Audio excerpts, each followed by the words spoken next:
د احصایې او معلوماتو ملي ادارې ویان وایي چې دغه پریکړه د ریاست الوزرا حکم د تطبیق او د پیژندپاڼو د خدماتو په بهیر کې هیوادوالو لپاره د اسانتیاو د برابرولو او تطبیق په موخه یو ځانګړې کمیټه ګمارل شوې ده.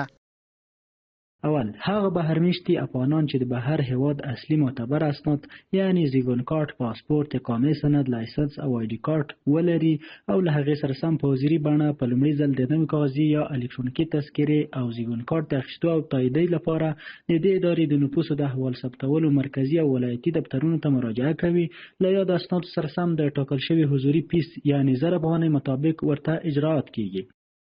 د ښاغلي رافع په خبره دغه پریکړې له مخې بهر کې میشت افغانان د همغه هیواد د معتبر اسنادو پاسپورت، زیګون کارت، لایسنس یا آی ډي کارت سره کولی شي د کاغذي پیژندپاڼو او برېښنایي پیژندپاڼو د ترلاسه کولو او اصلاح لپاره د نفوسو احوالو مرکزي او ولایتي دفترونو ته مراجعه وکړي او دغه خدمات په حضوري توګه د 1000 افغانیو په تحویلولو سره ترلاسه کړي. د دغه ادارې ویان همدارنګه زیاتوي چې د دغه پریکړې بله برخه کې راغلي دي چې د احصایې او معلوماتو ادارې په ولایتي ریاستونو کې د عمر اصلاح د معتبر اسنادو په اساس تر 3 کلونو او په مرکز کې تر 15 کلونو پورې د پلي کېدو وړ دي.